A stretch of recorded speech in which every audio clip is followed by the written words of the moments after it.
Hello my dears, this is Sarah from sheholdsdearly.com, and I am going to be continuing my upholstery series. Today I'm going to show you how to handle the footrests that flip up on a recliner.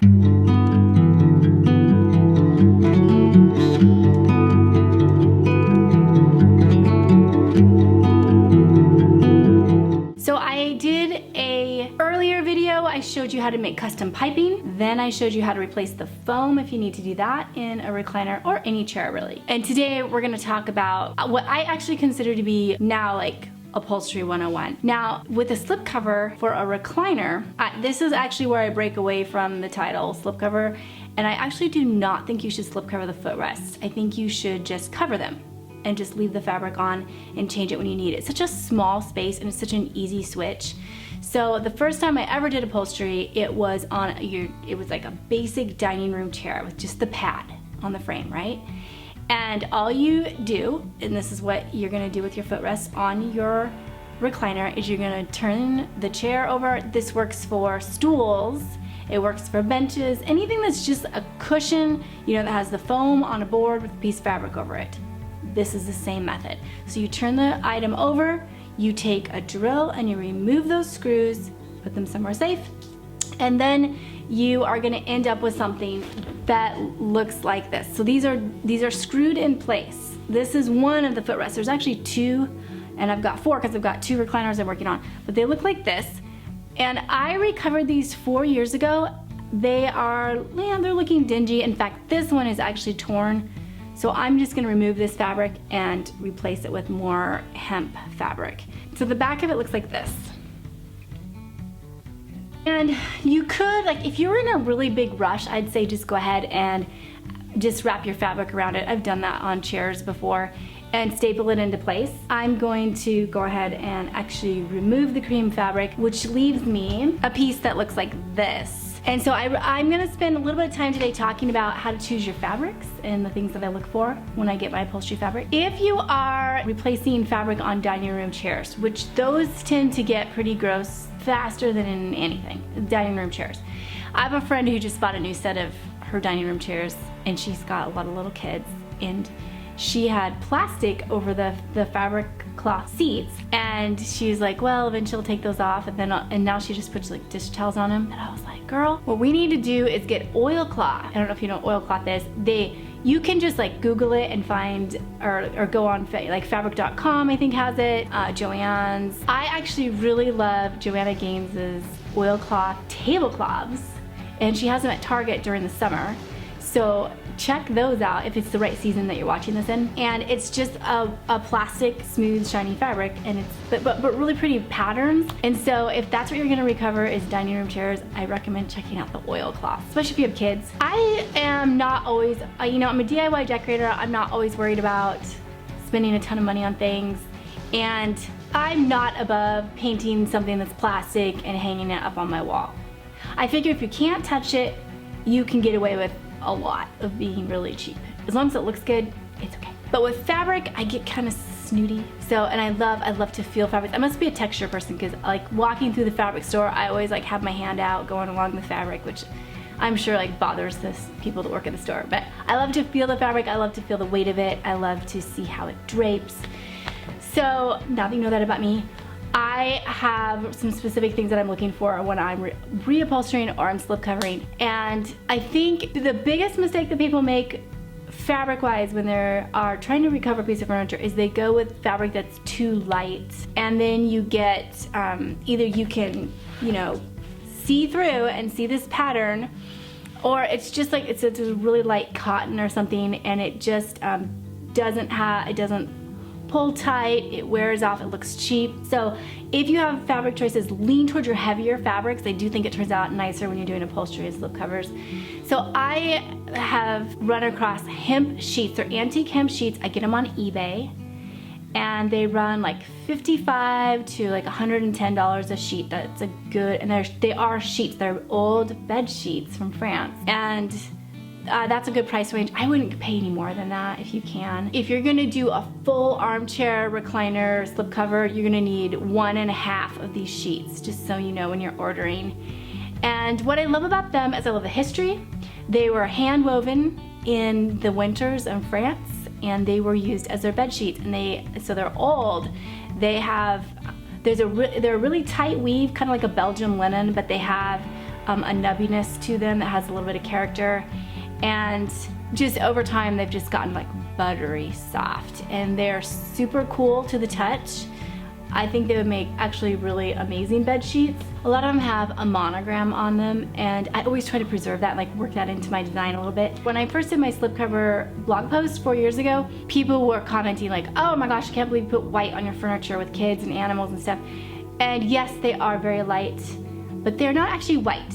So hemp sheets are more of like an oatmeal texture. There's a little bit of nuance in the color, which I think helps extend the life of it. I don't have to wash them as much as I would if I were just using white fabric.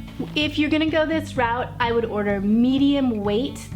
They'll say like on eBay, lightweight, medium weight, heavyweight. Heavy is too coarse. It frays really easily, not good for slipcovers. Light is bad when you consider the things I mentioned earlier. You want the medium weight that will cover your pattern, whatever your pattern is, of the fabric underneath. You get a good stretch, and yet there'll be a weight to it, so you're not having to have it be wrinkled all the time, and it will actually like fit to the piece of furniture. One of the things I don't love about hemp sheets is that they are stitched together, so there is a seam that goes down these sheets. And some people don't care, they just let that seam like show up wherever on their slipcovers. But I really like to tiptoe around those and try to work those in so it looks a little bit more natural. I'll like run it straight along, like underneath the arm of the chair or something like that. If you use your seams in your design, I do recommend making them straight, not do weird things going across the seat or anything like that. So that's one of my complaints. I think the price is a little high. Sometimes they're hard to find, but I do love them, and I think they just bring a really rich character to the piece if you're into vintage decorating. If you want to do something that's a little bit cheaper that is comparable, I would do like a duck cloth, D-U-C-K, duck. And I also, people have used drop cloths, but I hear they don't hold up as well. It's kind of cheaper. Anytime you get too thin of a weave, you start to run into problems when you wash them. And I've got 2 more videos I'll do on this series. The next thing I'm gonna show you is how to cover the arms, and then the final is the last big piece that just fits over the back and the seat of the slipcover. And during one of those, I will be sure to explain to you how I wash them, the best ways I've learned for that. The other 2 fabrics that I think you might like would be linen, just linen, right? Which runs like $15 a yard. Sometimes you can get it on sale at Joann's. And then denim, actually, like denim comes in all kinds of colors. So they have white and they have cream, and that one is a good and expensive option. All right, so I've got my footrest off. Now I just need to get my fabric cut, and a couple of my footrests actually were not torn or anything. They were just kind of dirty, so I hand washed them. I didn't want them to fray, so I hand washed them and dried them, and they are ready to go back on. I'm just going to reuse those, and then I need to cut another piece of fabric for the one that I showed you in the beginning that's torn. And you want to give yourself a lot of extra fabric. You don't want to accidentally not be able to wrap around and actually staple this in place. So let's get started on that. Anytime you need to remove staples or upholstery tacks, you're going to want a pair of gloves. I like to use these little batting gloves that I got like at a sporting goods store. You want to use a staple remover, or you could use a flathead, but I think you'll really be glad if you invest in a staple remover if you are a DIY decorator. And then also a pair of needle nose pliers.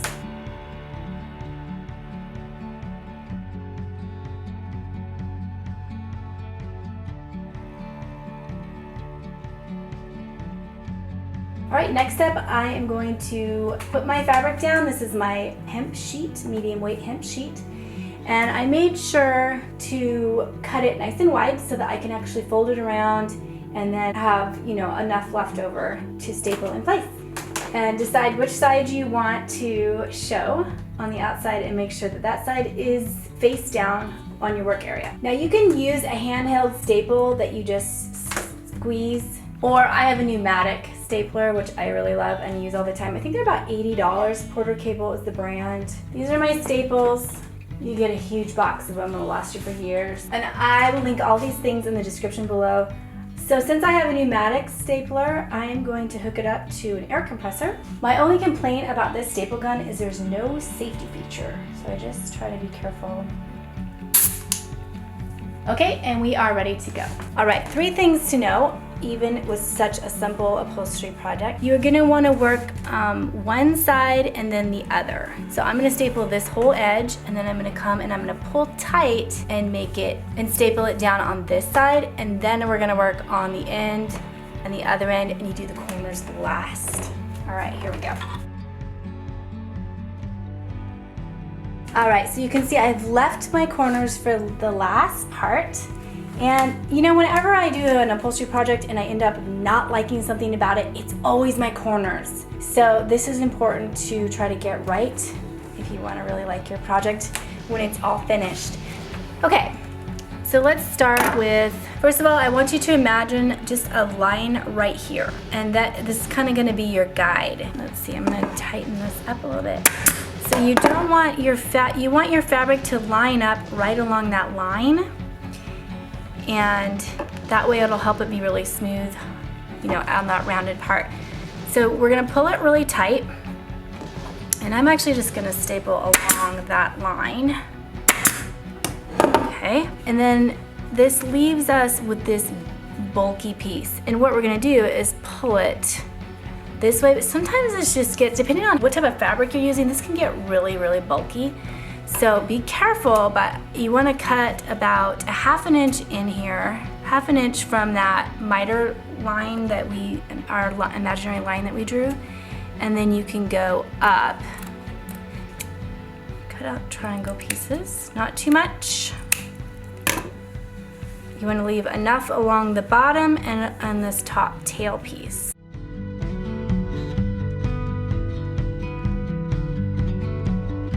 Okay, so that looks nice and finished, not drawing too much attention. And then if you really want, which I do, you take that off. Okay, so it's nice and clean. So we're gonna do the other 3 corners like that, and then this will be completely done, and we can add the screws back in, put it back on the chair, and that'll be good for probably another 4 years.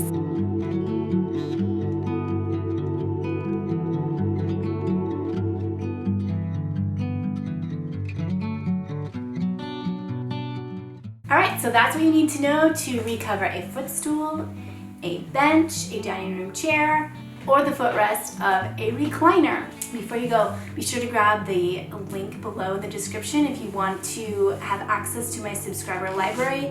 There's a whole bunch of tutorials, there's a quiz in there, there's recipes, there's printables, all kinds of stuff that I have all in one spot and update it regularly. Get access to that by clicking on the link below. Alright, thank you so much for stopping by. And if you're new here, please consider hitting that subscribe button. I do post regularly, and I share my DIY design advice and our vintage farm life. All right, take care. I will talk to you soon.